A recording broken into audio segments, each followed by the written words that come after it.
Shalom, chers téléspectateurs, shalom à tous les frères et sœurs de la ville côtière de Pointe-Noire. C'est encore l'émission sur le message du temps de la fin de l'église primitive de Yeshua HaMashiach.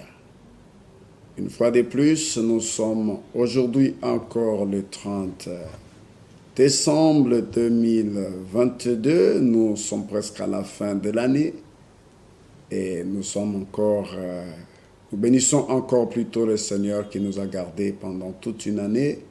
Que le Seigneur bénisse tous nos téléspectateurs dans leur maison qui nous suivent.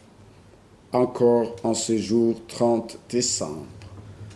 Nous recevons encore sur le plateau de la télévision aujourd'hui le pasteur Daoud Bosongo, toujours le responsable de l'église primitive du Kenya en séjour à Pointe-Noire. La dernière fois, il nous avait apporté le message sur les prophéties en ce qui concerne la Russie et la guerre de la Russie et l'Ukraine. Je pense qu'aujourd'hui, il va faire la continuité de cela parce qu'après cela, nous aurons une autre émission la semaine prochaine que les auditeurs sont en train de poser la question et nous allons donner les questions des auditeurs au pasteur David.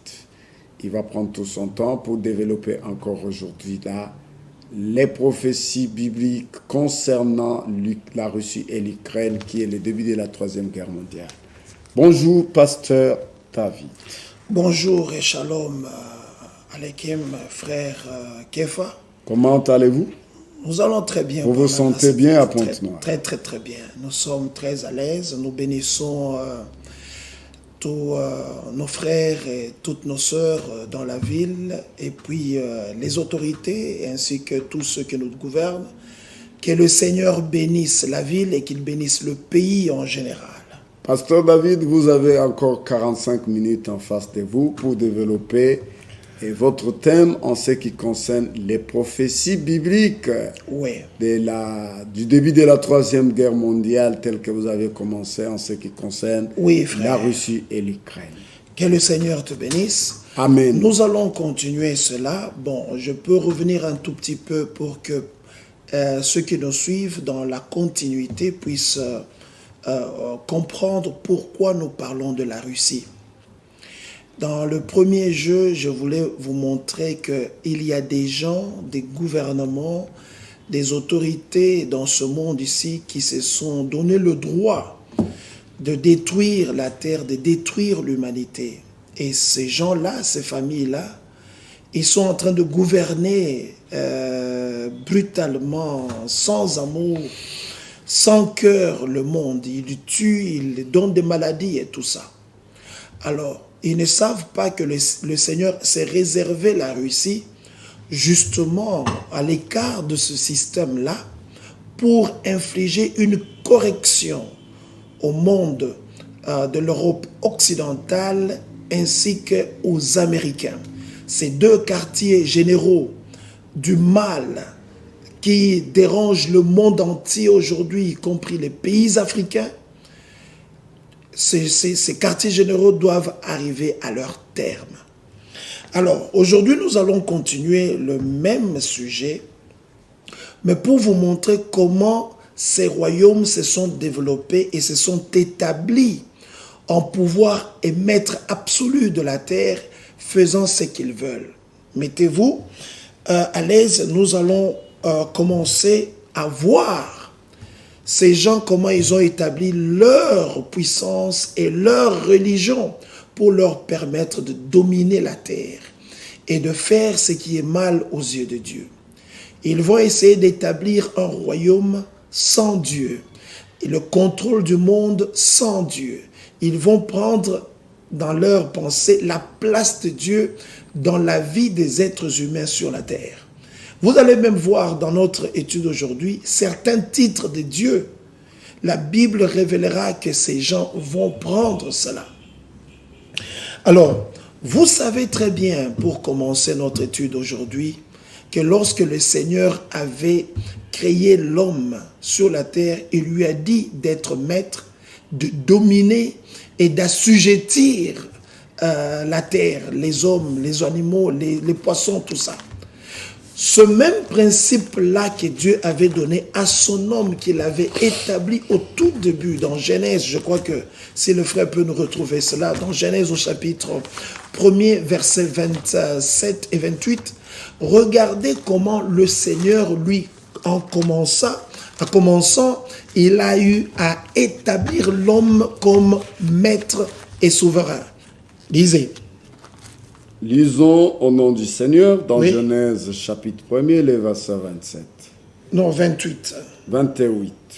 Dieu les bénit et Dieu leur dit, soyez féconds, multipliez-vous, Écoutez, remplissez la terre et soumettez-la. voilà. Chez moi, il s'est dit, rendez-vous-en maître et dominez-la. Donc, le Seigneur, en établissant son homme sur la terre, après la création, il lui a donné ces deux choses-là, de dominer et d'assujettir. Satan, en établissant son royaume, il va faire exactement la même chose en imitation du vrai de ce que le Seigneur a fait. Regardez, le Seigneur détruit la terre et nous sommes ici dans la première partie de temps juste après le déluge. C'est là où nous sommes dans Genèse au chapitre 10. Nous avons la famille de Noé qui avait été sauvée. Noé qui avait 3 fils, Shem, Kham et Japhet. Et Japhet, c'est lui l'ancêtre de tous ces Européens, les Européens du côté de l'Orient.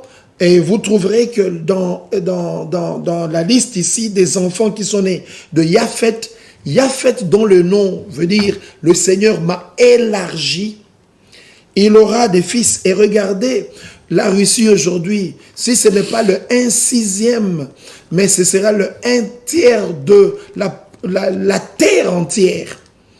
Donc, ils ont une grande partie de la terre parce qu'ils viennent tous de cet enfant de Noé qui s'appelle Japhet. Et vous trouverez dans Ézéchiel 38 les noms qu'on mentionne ici. Gomer, Magog, et c'est d'ailleurs Gog dans Magog. Vous trouverez Yavan, Tubal, Meshech, vous trouverez Gomer, vous trouverez même les Togarma. Tout ça, ce sont des termes que nous allons rencontrer lorsque nous allons parler de la Russie. Mais retenez encore cela. Mes frères, lisez les enfants de Cush. Cush, celui-ci, c'est le père qui donnera naissance à un enfant. Tous viennent de la famille de Ham. Ham qui veut dire brûler en hébreu, la couleur que nous avons. Lui, par contre, il était venu au sud de là où ils étaient. C'est le père, nous croyons que c'est le père de tous les gens de couleur brûlée un peu là, brun ou noir. Et c'est son fils, Kenan, qui avait été maudit parce que son père, après avoir fait ce qu'il avait fait, il a découvert la nudité de son père. Lui, il était béni, il ne veut pas être maudit. C'est son fils Kenan qui avait été maudit à sa place. Mais regardez ce qui se passe ici. Nous allons lire dans Genèse 10, le verset 8. Lisons la parole du Seigneur. Oui. Dans Genèse chapitre 10, verset 8.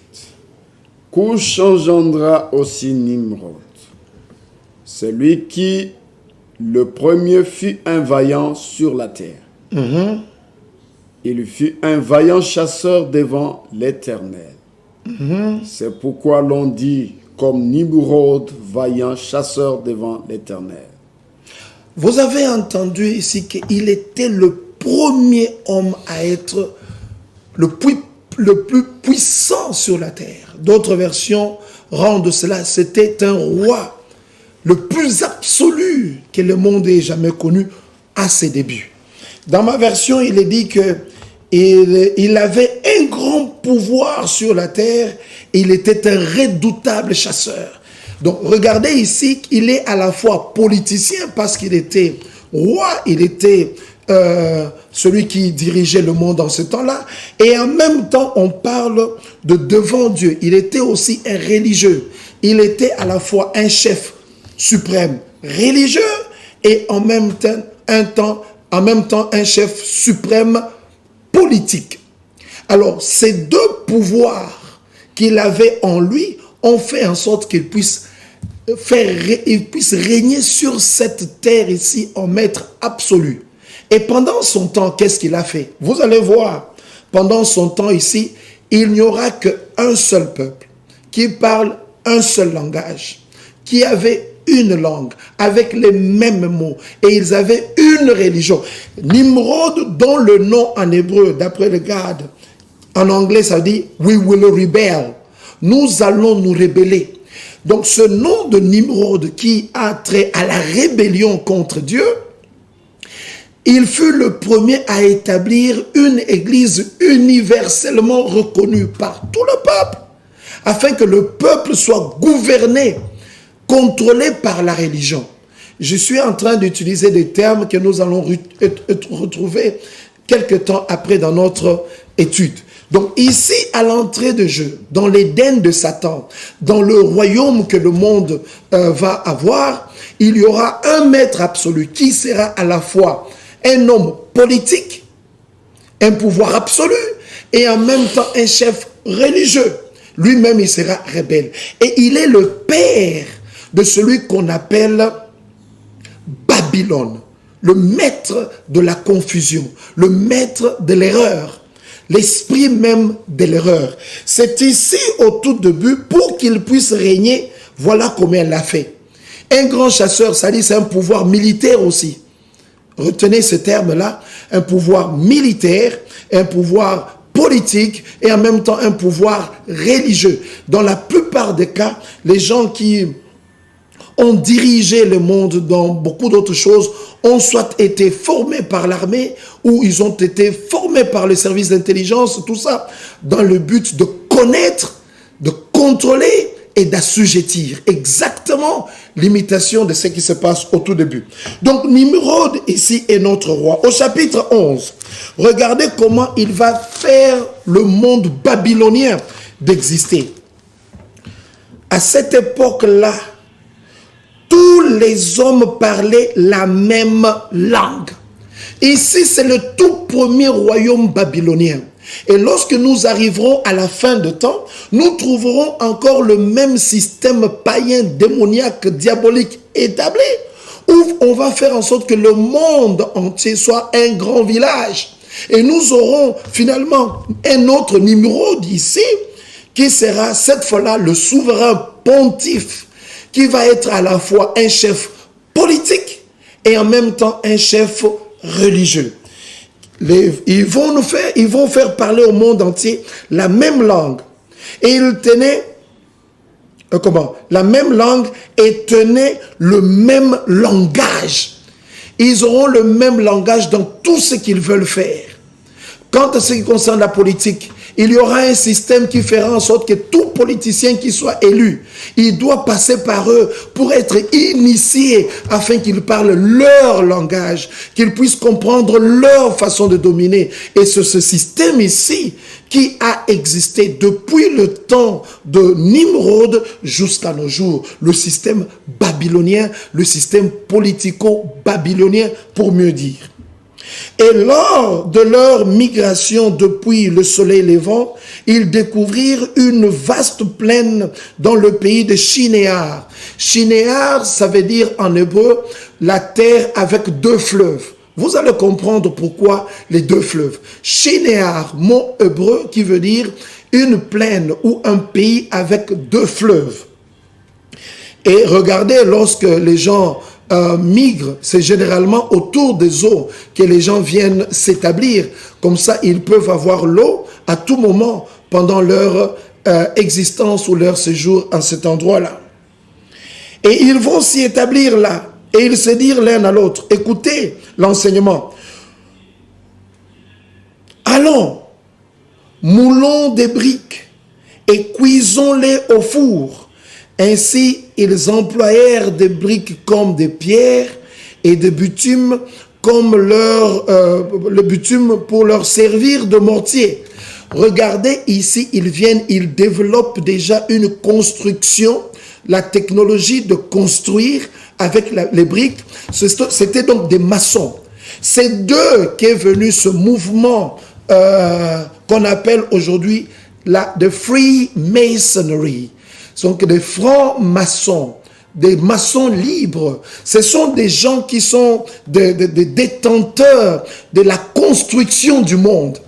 Et il faut être avec eux pour qu'ils vous montrent comment construire même votre pays, construire même la politique, construire votre économie. Ce sont eux qui ont reçu au tout début cette pensée de construire la technologie même. Et regardez aujourd'hui ce qu'on appelle des francs-maçons aujourd'hui, ou la franc-maçonnerie qui avait commencé comme une chose technique, aujourd'hui est devenue de loges.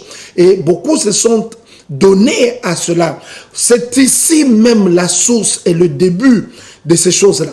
Contrôler les maisons, bâtir les maisons pour les gens, et vous allez contrôler ces habitations. Regardez ce qu'ils ont fait lorsque cette technologie avait vu jour. Puis ils se dirent, allons, construisons-nous une ville. Ah. Donc il y avait une ville qu'ils devaient construire.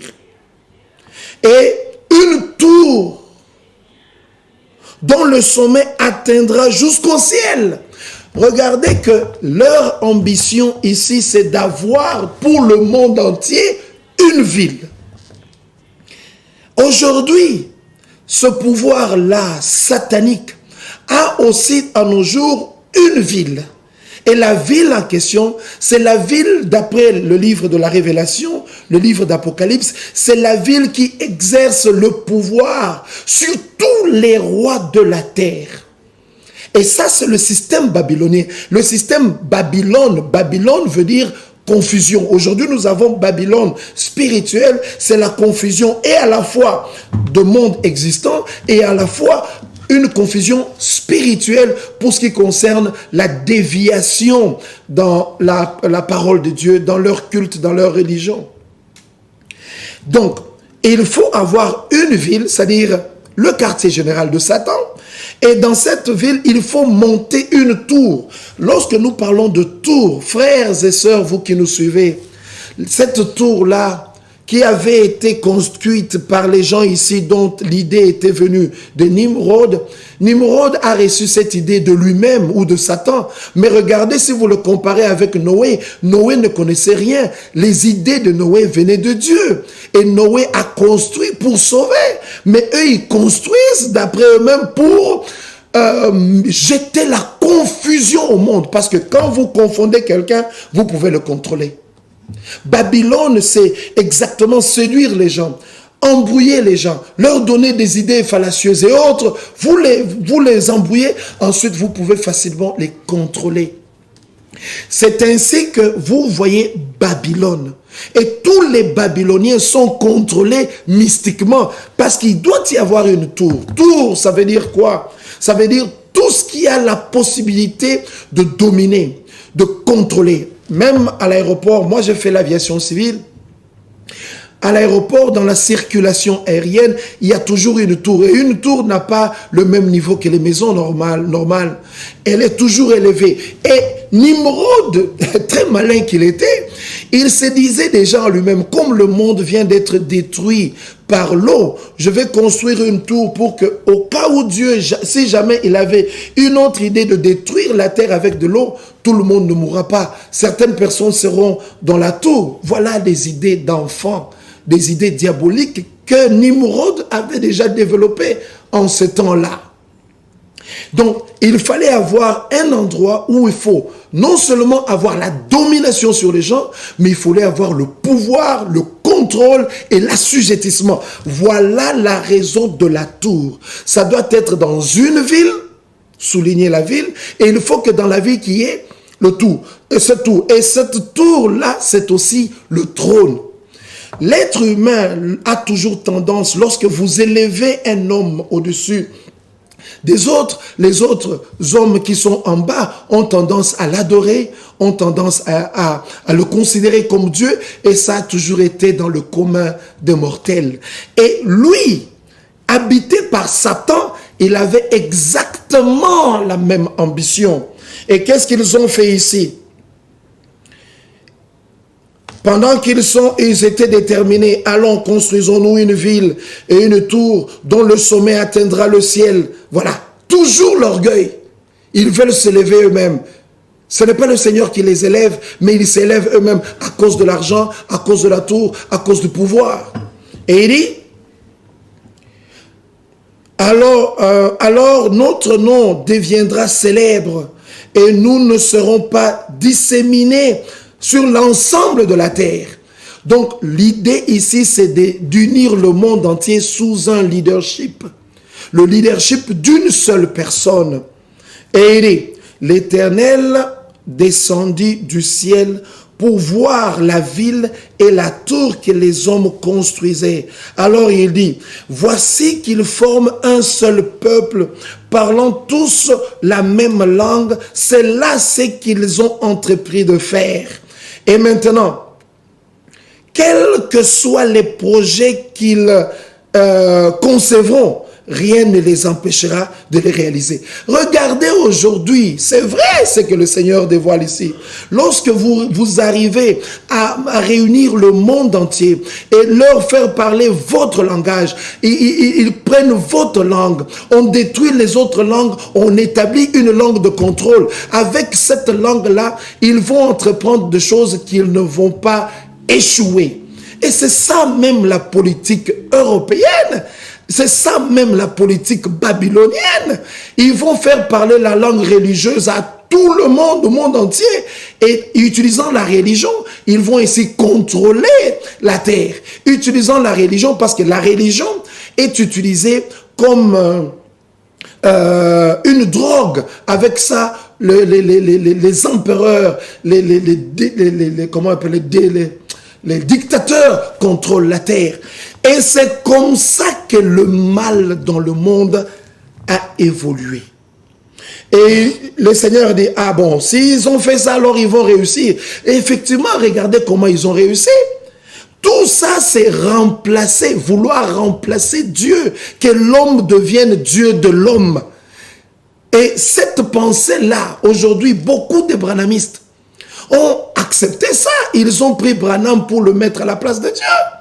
Regardez d'autres religions, nous pouvons parler d'autres qui ont des dieux noirs, ils ont des systèmes de religion de noirs, et leur leader là, il le déifie. Il considère qu'il est devenu Dieu, alors que c'est un homme né d'une femme, d'un homme comme tous les autres hommes, faillibles, tout le reste. Mais notre Seigneur et adorable, Yeshua HaMashiach, il n'est jamais venu comme ça à l'existence. La Bible montre qu'il est né virginalement. Il n'y avait pas de sentiments, il n'y avait pas d'ovulation pour que l'œuf de la femme Marie se mélange avec la semence. Non.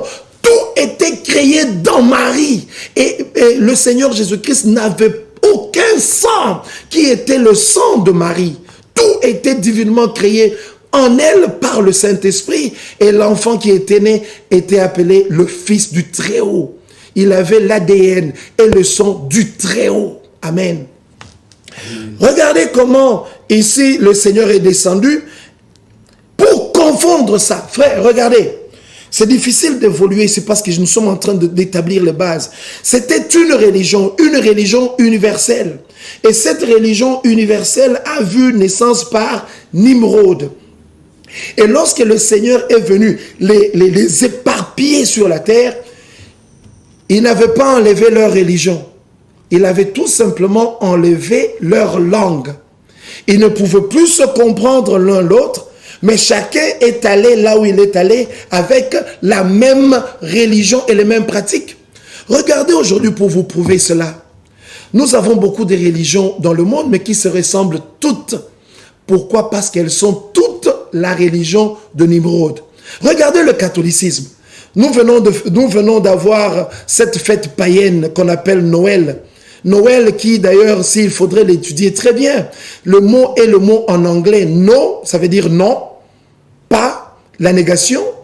Noël, elle c'est le diminutif de Elohim. Donc quand vous mettez Noël, ça veut dire pas de Elohim, pas Dieu. So, Noël, ça veut dire nous n'avons pas besoin de Dieu dans cette fête. Mais c'est curieux qu'on nous dit que c'est une fête de Dieu, de la nativité, la fête où Jésus-Christ doit avoir été né. Ce qui est une confusion donnée par Babylone. Jésus-Christ n'est jamais né le 25 décembre. Si vous regardez la date du 25 décembre, c'est au moment où, au Moyen-Orient, là-bas, il fait très froid. Très, très froid. Et le contexte dans lequel le mois de décembre se comporte dans le Moyen-Orient, là où le Seigneur Jésus-Christ est né, c'est un contexte différent de ce que nous lisons dans le livre de Matthieu et dans le livre de Luc, du contexte de la naissance de Jésus-Christ. Yeshua Mashiach. Là, on dit qu'il y avait des bergers qui passaient la nuit dehors. En hiver, comme c'est maintenant, tous les décembre, au Moyen-Orient, en Europe, c'est l'hiver. Les gens ne passent pas la nuit dehors. Vous allez mourir comme des mouches. Il doit avoir été né au moment où les brebis naissent, entre le mois de mars et avril. C'est là où l'agneau de Dieu devrait être né. Maintenant, regardez. La même religion, mais séparée par de différentes langues. L'Église catholique. Regardez que l'Église catholique a ce qu'on appelle Marie comme la mère de Dieu. Elle porte le bébé Jésus-Christ, un bébé mâle. Donc, la doctrine de la mère et du fils. Et chaque fois le 25 décembre, l'église, cette église universelle, là, oh, j'ai dit universelle, oui, catholique veut dire universel. Donc nous retrouvons le même terme que nous avions au tout début là, avec Nimrod. Une église qui sera universellement acceptée. Quelle est cette religion qui soit plus grande que la religion catholique dans le monde entier? J'habite au Kenya. Lorsque le pape était arrivé au Kenya, les religions sont venues s'agenouiller devant lui. La ville même de Nairobi était dans le shutdown. C'était complètement enfermé. Tout le bureau de l'État et toutes les activités avaient été paralysées lorsque cet homme a atterri à Nairobi. Regardez le souverain pontife que nous avons aujourd'hui. Regardez, quand ils font dans leur religion, ils ont comment vous appelez ça, cette histoire de prière répétitive là? Chapelet. Le chapelet. Le chapelet qu'ils ont là, le rosaire ou rosary, comme on dit en anglais, il y a des boules et vous le faites avec des prières répétitives, que le Seigneur condamne dans Matthieu chapitre 6.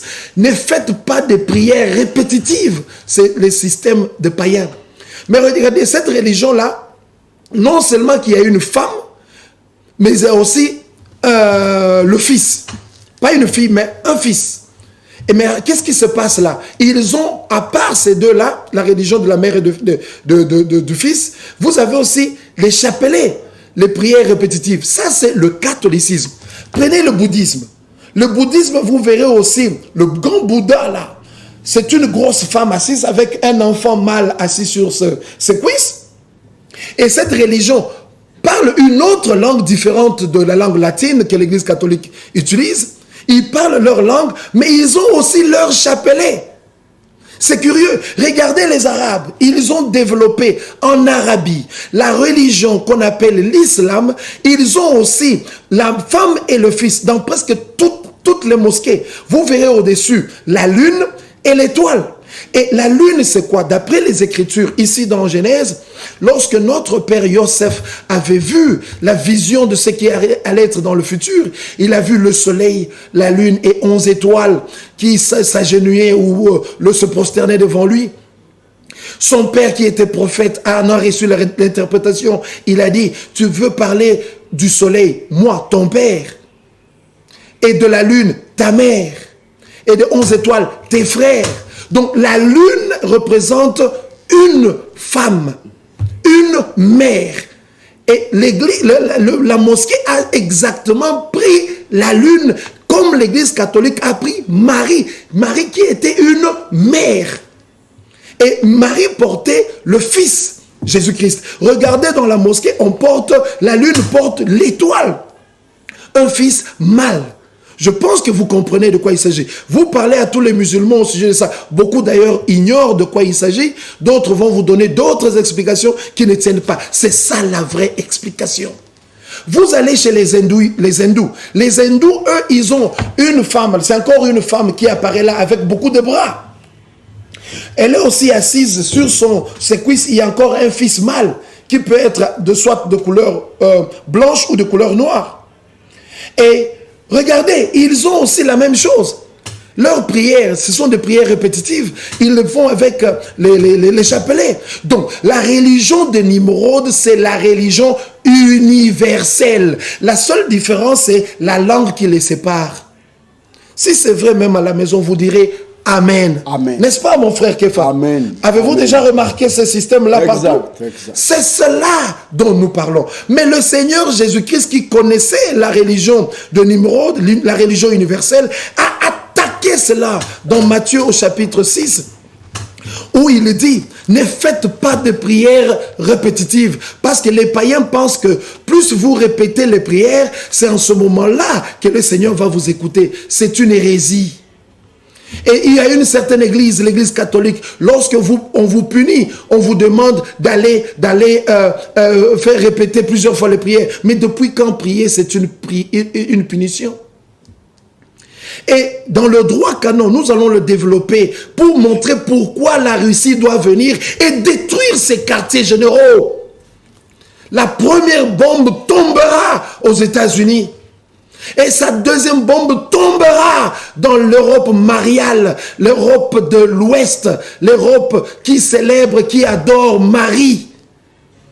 Et ainsi, la Russie, motivée par tous les pays qui vont s'allier à elle, va descendre en Israël pour essayer d'anéantir Israël. Ils seront avec leurs premiers alliés, les Arabes. Nous en parlerons dans la suite de tout ce que nous sommes en train de voir.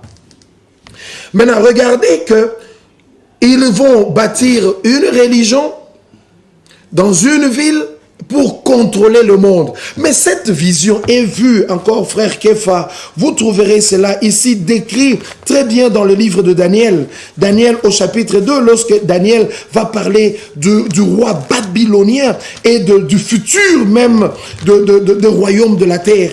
Nous parlerons des royaumes de la terre pour que vous compreniez que ce royaume est contrôlé par un groupe de gens qui font la rébellion contre Dieu, et c'est eux qui vont introduire l'homosexualité, ils vont introduire la bestialité, ils vont introduire le lesbianisme, ils vont introduire tout ça au nom de la religion et au nom du droit du peuple. Lisons, frère, pour que nous voyons la même chose dévoilée ici par le Seigneur, dans Daniel au chapitre 2, le verset 36. Oui, frère. Écoutez. Il est écrit. Ça, c'est le dévoilement de la pensée de Nimrod, rébellion contre Dieu. Écoutez le premier royaume babylonien. Lisons au nom du Seigneur. Oui. Voilà le rêve. Nous en donnerons l'explication devant le roi. Oui. Ô roi, tu es le roi des rois. Une minute. Vous avez entendu qu'on appelle le roi babylonien le roi des rois. Mais ça devait être curieux. Ça devait vous interpeller. Ça, c'est le titre de Dieu. Ça, c'est le titre exclusif qui appartient seulement à notre Seigneur Jésus-Christ. C'est lui qui est appelé le roi des rois, le Seigneur des seigneurs. Maintenant, regardez Babylone. Ce Babylonien ici est appelé le roi des rois. Pourquoi? Parce que le système que nous avons vu dans Genèse chapitre 11, de cette domination-là, c'est un homme qui domine les autres hommes, qui domine même les capitaines, qui domine les commandants, qui domine les autres présidents. Un président sur d'autres présidents et tout le peuple. Donc ce système ici remplace Dieu dans la vie des hommes.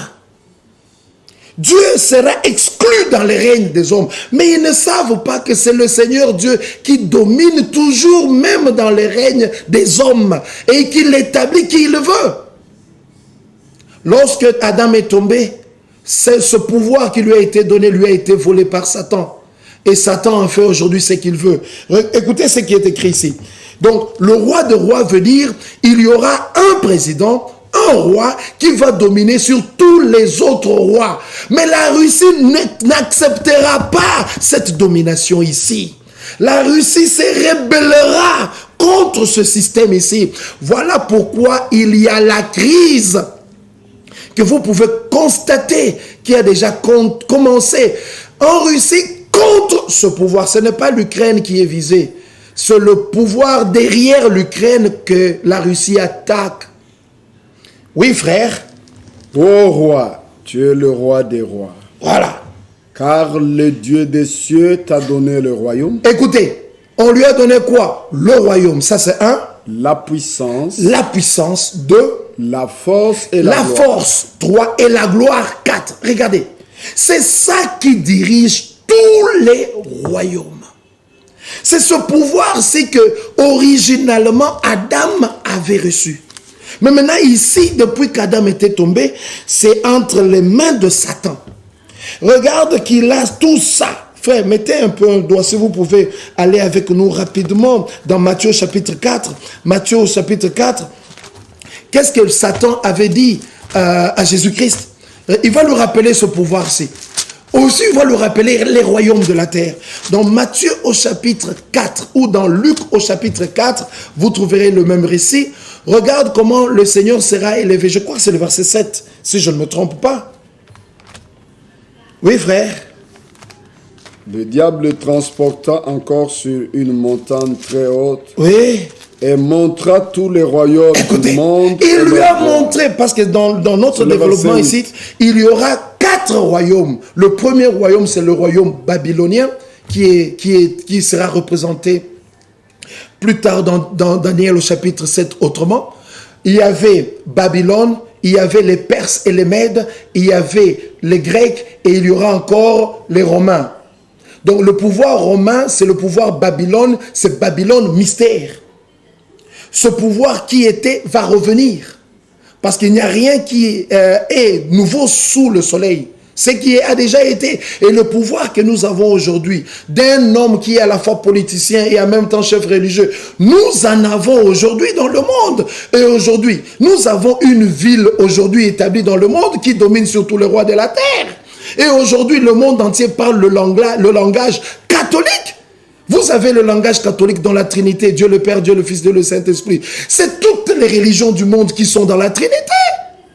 Tous les présidents du monde, non, même quand il était venu, le pape était arrivé à Nairobi, les chefs spirituels arabes, musulmans, hindous, toutes les religions étaient venues s'accroupir devant lui parce que c'est lui le maître du royaume de la terre. Regardez Satan. Il va parler exactement comme cet homme ici. Dieu avait donné au roi babylonien le pouvoir, la force, le royaume et tout ça. Mais regarde comment Satan parle ici. Il dit à Jésus quoi? Il dit à Yeshua. Oui. Le diable le transporta encore sur une montagne très haute qui lui montra tout le royaume du monde et leur gloire. Oui. Il lui dit, je te donnerai tout cela si tu te prosternes et... C'est lui qui... Donc la politique et ce monde religieux n'appartient pas à Dieu. C'est Satan qui domine ces choses-là. Et nous trouvons le même langage ici du roi babylonien. Il a le royaume, la puissance, la force et la gloire. Écoutez, pourquoi il avait ça? C'est ça la tour babylonienne. Qu'est-ce qu'il avait ensuite? Et il dit... Oui. C'est quel verset? Verset 38 maintenant. Il a remis entre tes mains. Écoutez, entre les mains d'une seule personne, s'il vous plaît, mes frères et mes sœurs, les mains d'une personne dans le monde entier qui décide sur le sort des autres. Entre ses mains, quoi? En quelque lieu qu'il habite. Que vous soyez à Pointe-Noire, Brazzaville, Komono,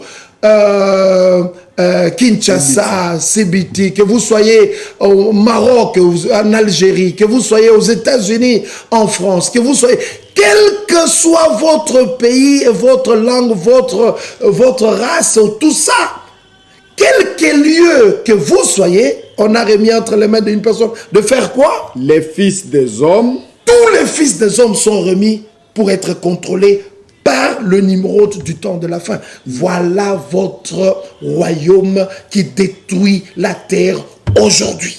Des bêtes des champs. Attendez, il y a des hommes qui doivent être contrôlés. On contrôle quoi? La naissance de l'enfant. À sa naissance, on lui donne un numéro. Dans son acte de naissance ou quoi. Ensuite, il va étudier. L'étude que vous allez donner à cet enfant ici est contrôlée. Regardez frère, nous avons beaucoup de médecins au Congo, n'est-ce pas? Mais il y a eu une crise ici de corona. Notre système ici nous a été donné par les Français, les Européens et autres. Mais ils étaient ceux qui nous ont éduqués. Mais pour montrer qu'ils contrôlent notre éducation, lesquels parmi les médecins formés par les Français au Congo ou en Afrique qui a eu à avoir le vaccin? Mais ce sont les mêmes personnes qui nous ont enseigné. Mais d'où fait qu'eux, ils ont la connaissance de faire le vaccin, mais nous qui avons été formés par eux, nous n'avions même pas un seul vaccin. Non, la connaissance qu'on nous donne, c'est contrôler. On nous donne ce que nous devons avoir, il reste avec ce qu'eux, ils doivent avoir pour nous contrôler et nous assujettir. Lorsque le corona était là, qu'est-ce que nous avons pensé? Nous avions pensé à quoi? Frère, ici on pensait à quoi? On pensait au citron, nous avons pensé au tangawissi, nous avons pensé à ces choses-là. Mais qui avait inventé le vaccin? Personne. Exact. Donc, je crois que nous allons continuer après cela. Que le Seigneur vous bénisse tous. Nous remercions le Seigneur. Nous allons continuer après la semaine prochaine pour que nous continuions à voir qu'est-ce que le Seigneur a dévoilé concernant la Russie. Que le Seigneur vous bénisse. Oui, frère Kef. Merci beaucoup, pasteur David Bossongo, pour la lumière que tu nous as encore apportée. Aujourd'hui, dans notre émission, le message du temps de la fin de l'Église primitive, nous continuerons le dimanche prochain par questions et réponses par rapport à ce que vous avez dit. L'Église primitive est située au quartier Obambi, là où le pasteur Akilas Moya prêche la parole du Seigneur Yeshua. C'est ça. Notre numéro du téléphone est le 04 431 31 84 ou le 06 989